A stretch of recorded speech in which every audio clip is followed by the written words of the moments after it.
King Charles faced a shocking moment in public that few expected, and it all revolved around his brother, Prince Andrew. Imagine greeting a cheering crowd, smiling and waving, when suddenly a voice cuts through the applause, demanding answers about one of the biggest scandals linked to the royal family. That moment happened on February 9th in Clitheroe, Lancashire, and it left everyone talking. The scene was almost picture-perfect at first. Crowds of school children, parents, and local residents had gathered to welcome the king. Bright red, white, and blue hats dotted the crowd. Charles had just arrived by train and was making his way through well-wishers, exchanging polite nods and smiles. You could feel the excitement in the air, the kind of warm welcome a monarch dreams of. But that warmth didn't last long. Suddenly, a man shouted, "Charles, how long have you known about Andrew and Epstein?" The words hung in the air like a bombshell. For a tense few moments, there were audible groans, shouts, and boos from the crowd trying to silence him. Then, almost like nothing had happened, the cheers returned, "Hip hip hooray!" And chants of "God save the King" echoed through the town. It's unclear if Charles even heard the question, but the moment was unforgettable. And this wasn't the first time the king faced tough questions in public this week. Behind the scenes, the tension runs even deeper. Prince Andrew's links to the late convicted sex offender Jeffrey Epstein have long shadowed the royal family. Reports claim police are investigating allegations that Andrew leaked confidential documents to Epstein.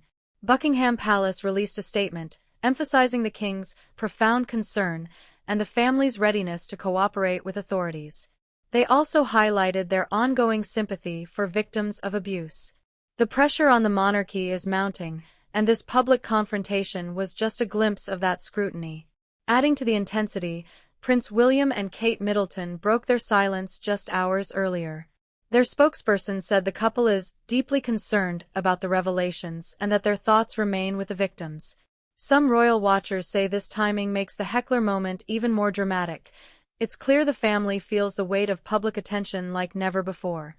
Yet even in the midst of controversy, King Charles tried to stay connected to his people. He praised local residents for their patriotic hats and shared light-hearted moments with school children. One young girl, Ruby, even asked him his shoe size. He said he didn't know, she recalled with a smile. These small, human moments stood in stark contrast to the tension surrounding the royal family, reminding everyone that the king is still a man in the middle of a storm.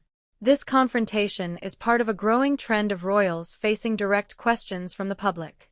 Just days earlier, Charles and Queen Camilla were greeted by well-wishers in Dedham, Essex, where social media captured similar moments of scrutiny. Royal observers are noticing a shift. The monarchy can no longer assume unquestioned reverence, and every public appearance carries the risk of confrontation. So what does this mean for King Charles and the monarchy?